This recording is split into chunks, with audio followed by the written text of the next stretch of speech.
कहते हैं दुनिया में मन सबसे ज़्यादा शक्तिशाली चीज़ होती है।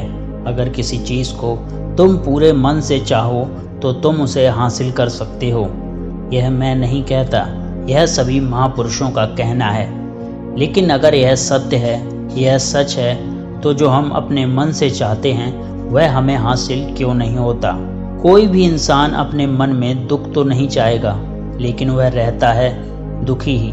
हर इंसान अपने मन से तो कामयाब होना चाहता है, खूब पैसा कमाना चाहता है, लेकिन फिर भी वह कामयाब नहीं हो पाता।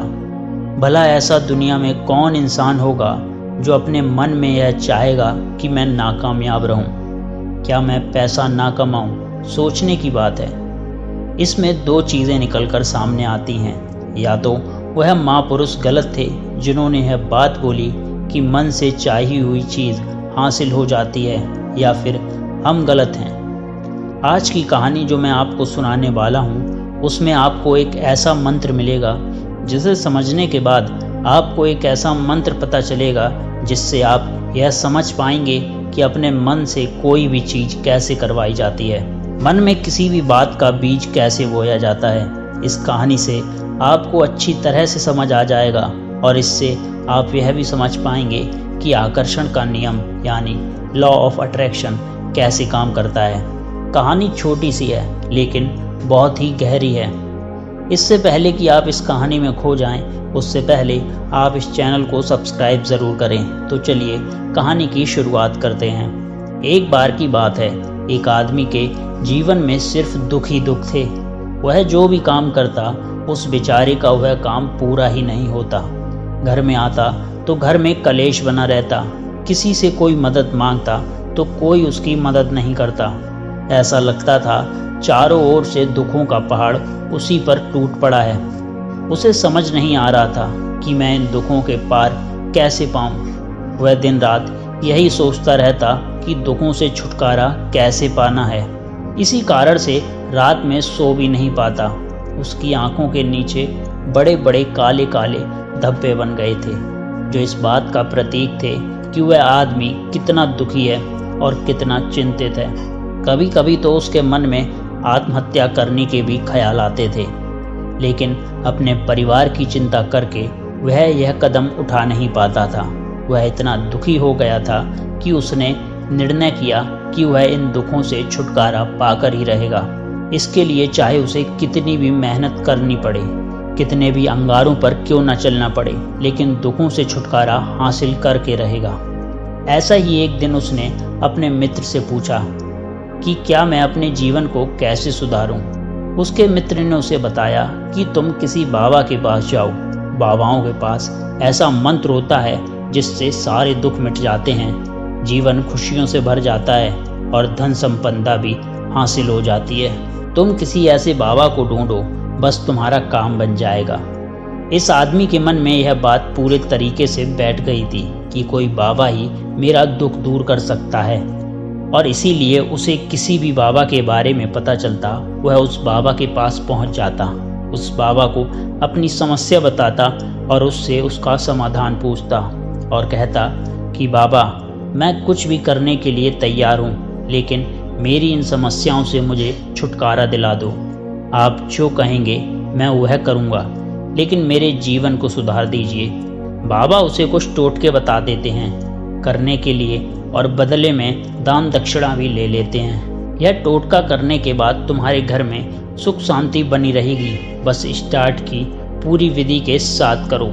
वह आदमी घर लौटकर पूरी विधि के साथ टोटके करने लगता है, लेकिन बहुत टोटके करने के बाद भी उसके जीवन में कुछ बदलाव नहीं आया।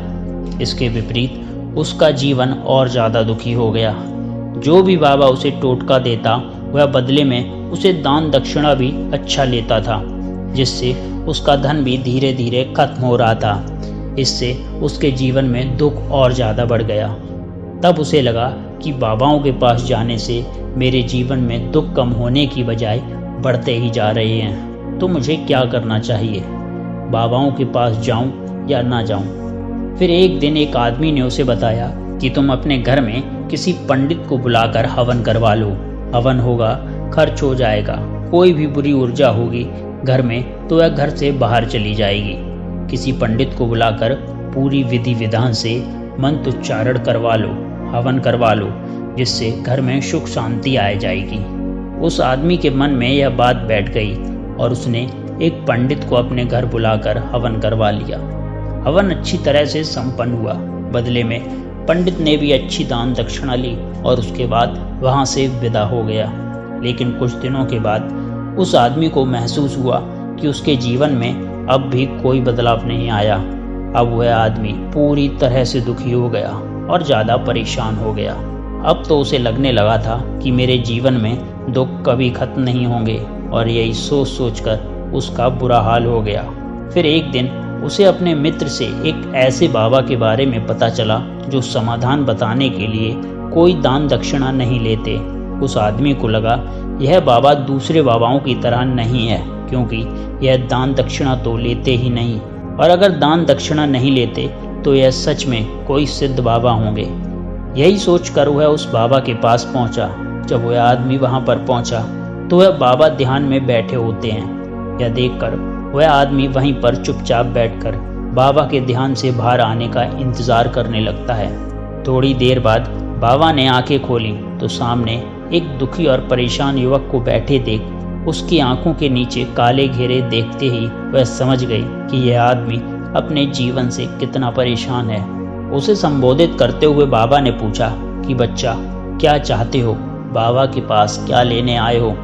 तो उस आदमी ने कहा, बाबा, मैं अपने जीवन से बहुत परेशान हूँ। मैंने इन दुखों को दूर करने के लिए बहुत सारे रास्ते अपनाए और वह तरकीब करके देख ली जो हर किसी बाबा ने मुझे बताई।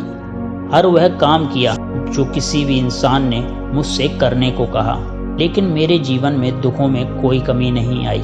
बाबा, इसके विपरीत मेरे जीवन में दुखों में बढ़ोतरी हो गई। मुझे समझ नहीं आ रहा कि मैं क्या करूं। कभी कभी तो मैं आत्महत्या करने की सोचता हूं, लेकिन अपने परिवार की सोचकर मैं यह कदम नहीं उठा पाता।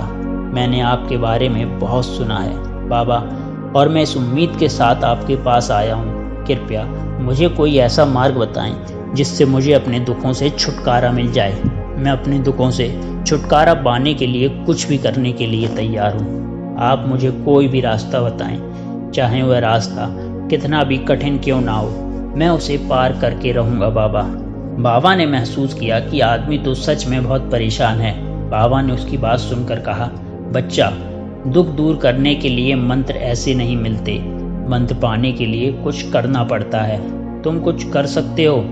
यह सुनकर पहले तो वह आदमी ने सोचा कि बाबा भी मुझसे दान दक्षिणा ही मांगेंगे, लेकिन और कोई रास्ता न पाकर उस आदमी ने बाबा से कहा, आपको जितना भी दान दक्षिणा चाहिए मैं देने के लिए तैयार हूँ, लेकिन आपका मंत्र सच्चा होना चाहिए, वह पूरा होना चाहिए, उसका फल मुझे मिलना चाहिए। उसके बाद मैं आपको जो भी दान दक्षिणा लेना चाहें मैं वह दे दूंगा।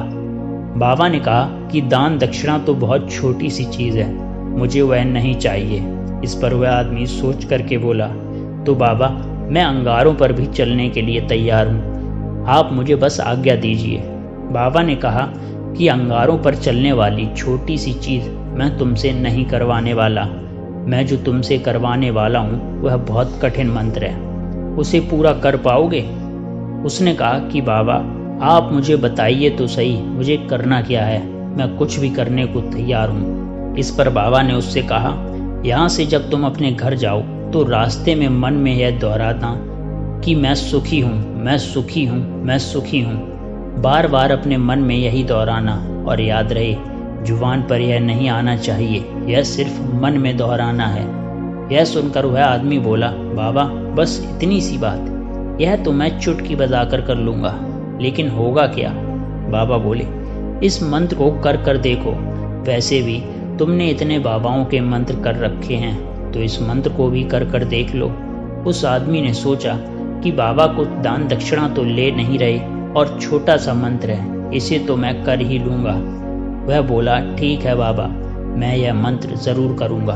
वह आदमी यह कहकर वहाँ से उठकर चलने लगा, लेकिन जैसे ही वह चलने लगा पीछे से बाबा ने बोला कि बच्चा, एक बात याद रखना, जब तुम यह मंत्र अपने मन में दोहरा रहे होगे तो तुम्हारे मन में बंदर के विचार नहीं आने चाहिए, बंदर का ख्याल भी नहीं आना चाहिए। तो ही यह मंत्र सिद्ध होगा। वह आदमी सोचने लगा, मुझे तो आज तक बंदर का कोई विचार नहीं आया, तो अब क्यों आएगा। आप चिंता मत करिए बाबा, मैं बस मन में ही यह दोहरा लूँगा कि मैं सुखी हूँ, मैं सुखी हूँ। इसके अलावा बंदर का कोई भी विचार मेरे मन में नहीं आएगा। यह कहकर वह आदमी वहाँ से चल दिया। वह अपने मन में मैं सुखी हूँ, मैं सुखी हूँ यह दोहराता हुआ थोड़ी ही दूर चला था कि उसके मन में अचानक बंदर का ख्याल आ गया। बंदर का ख्याल एक बार आया और चला भी गया, लेकिन उस आदमी ने सोचा कि आज तक तो मुझे बंदर का कोई विचार नहीं आया, यह आज बंदर का विचार क्यों आ गया। और ऐसे करके उसने बंदर के विचार को पकड़ लिया। वह यह भूल गया कि उसे क्या मंत्र दोहराना है और वह बंदर के बारे में सोचने लगा।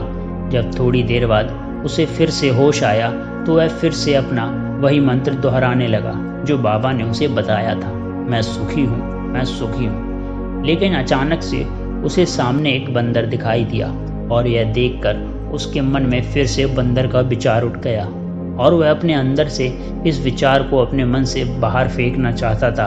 वह चाहता था कि मेरे अंदर किसी भी बंदर का विचार ना आए, लेकिन उसे तो सामने बंदर ही बंदर दिखाई दे रहे थे। ऐसे ही जद्दोजहद करते करते वह घर पहुंचा और घर पहुंचने के बाद अपनी पत्नी से कहा, हे बंदरिया, मुझे खाने में बंदर परोस दो। और जब उसे एहसास हुआ कि उसने क्या बोल दिया तो वह अपने बाल नोचने लगा। वह दीवारों में सर मारने लगा कि आज तक मुझे बंदर का कोई विचार नहीं आया और आज मुझे यह क्या हो गया कि मुझे हर जगह बंदर ही बंदर नजर आ रहे हैं। यह कैसी माया है। यही सोच सोच कर वह आदमी रात भर सो नहीं पाया। रात भर करवटें बदलता रहा और सुबह उठकर सीधा उसी बाबा के पास पहुंच गया और उसके चरणों में गिरकर कहा, बाबा, पता नहीं क्या चमत्कार हो रहा है। आज तक मुझे बंदर का कोई विचार नहीं आया, लेकिन कल से जब से आपने मुझसे कहा है कि बंदर का विचार नहीं आना चाहिए, तब से मुझे हर जगह बंदर ही बंदर नजर आ रहे हैं। उस आदमी ने कहा कि बाबा, मुझे तो आपके पीछे पेड़ पर बैठा हुआ बंदर भी केले खाता हुआ नजर आ रहा, यह हो क्या रहा है। बाबा यह सुनकर हंसने लगे। बोले, बच्चा, मन का जाल एक ऐसा जाल है जिसे समझ पाना इतना आसान नहीं है। बंदर तो तुम्हारे रास्ते में पहले भी आते थे। जब तुम मेरे पास आए थे तो इन्हीं पेड़ों पर यह बंदर घूम रहे थे, लेकिन तब तुम्हारे ध्यान में यह बंदर नहीं था। तब तुम्हारे ध्यान में सिर्फ अपने दुख थे। इसके बाद बाबा ने उसे बताया कि हम जिस चीज़ से दूर भागना चाहते हैं वही चीज़ हमारे मन में बहुत गहरे में प्रवेश हो जाती है, वह हमारे अंतर मन में समा जाती है। असल में हम जिस चीज़ से भी छुटकारा पाना चाहते हैं उसे छुटकारा इसलिए पाना चाहते हैं कि वह हमारे साथ बहुत गहरे से जुड़ी है, और हम जितना ही उससे छुटकारा पाना चाहते हैं वह उतना ही गहरी हमारे मन में बैठकर चली जाती है और आखिरकार वह हमारे अंतर मन में छा जाती है। ऊपर से तो हम चाहते हैं कि हम सुखी हैं, कि मैं सुखी हूँ, कि मैं सुखी हूँ। हमारे ओठ भी यही बोलते रहते हैं, लेकिन हमारे मन में दुख होते हैं। हमारे विचारों में, हमारे मन में हमें दुख ही दुख दिखाई देते हैं। इसीलिए जुबान से बार बार यह बोलने से कि मैं सुखी हूँ, मैं सुखी हूँ, मैं सुखी हूँ, सुख नहीं होगे जब तक यह मंत्र हमारे अंतर मन में प्रवेश नहीं करता। इस पर उस आदमी ने पूछा, बाबा, यह मंत्र हमारे अंतर मन में प्रवेश कैसे होगा। यह सुनकर बाबा ने कहा कि बच्चा, अपने दुखों से लड़ना बंद करो। जब तक तुम अपने दुखों को दूर करने की सोचते रहोगे तब तक वह दुख तुम तक चिपके रहेंगे, तब तक वह दुख तुम्हारे अंतर मन पर अपना राज जमाए बैठे रहेंगे। और जिस दिन तुम उन दुखों के बारे में सोचना छोड़ दोगे तो उससे छुटकारा ही नहीं पाना चाहोगे, उसी दिन से तुम्हारी जिंदगी से दुख गायब हो जाएंगे। क्योंकि किसी भी चीज़ से छुटकारा पाने के लिए हमें उस चीज़ के बारे में सोचना पड़ता है, और हम जितना ही उस चीज़ के बारे में सोचते हैं वह उतने ही गहरी हमारे मन में प्रवेश करती चली जाती है। हम अधिकतर समय दुखों के बारे में ही सोचते हैं। हम यही सोचते हैं कि हमारे जीवन में दुख और हमें छुटकारा पाना है। इसी वजह से बार बार सोचने से वह दुख हमारे अंतर मन में प्रवेश हो जाते हैं और हमें एहसास भी नहीं होता। इसीलिए अगर तुम दुखों से छुटकारा पाना चाहते हो तो दुखों के बारे में सोचना छोड़ दो, तुम्हें दुखों से छुटकारा मिल जाएगा। अक्सर आदमी धूम्रपान छोड़ना चाहता है, शराब छोड़ना चाहता है, सुबह अपने आप से वादा करता है कि मैं कोई भी गलत काम नहीं करूँगा, लेकिन शाम को जब वह लौटता है तो नशे में चूर होकर लौटता है। ऐसा क्यों होता है? यह जो हम सोच रहे हैं वह पूरा कर ही नहीं पा रहे हैं। असल में हम उस चीज़ को बहुत ज़्यादा तवज्जो दे रहे हैं, उस चीज़ को बहुत ज़्यादा अहमियत दे रहे हैं। जब भी हम उस चीज़ को छोड़ने के बारे में सोचते हैं हम उसे इम्पोर्टेंस और ज़्यादा बढ़ा देते हैं। हमारा मन उस चीज़ के बारे में जितना ज़्यादा सोचेगा, शराब या धूम्रपान छोड़ने के बारे में जितना ज़्यादा सोचेगा, हमारा मन उतना ही उसके पीछे भागेगा। हमें उस चीज़ से लड़ना नहीं है, बल्कि बिना सोचे गुजर जाना है। और अगर इस मंत्र को हम समझ लेते हैं तो हम अपने जीवन में जो भी पाना चाहते हैं उसे अपने अंतर्मन में डाल सकते हैं। और एक बार यह हमारे अंतर्मन में बैठ जाता है तो फिर सफलता पाने में कोई समस्या नहीं आती, कोई दिक्कत नहीं आती।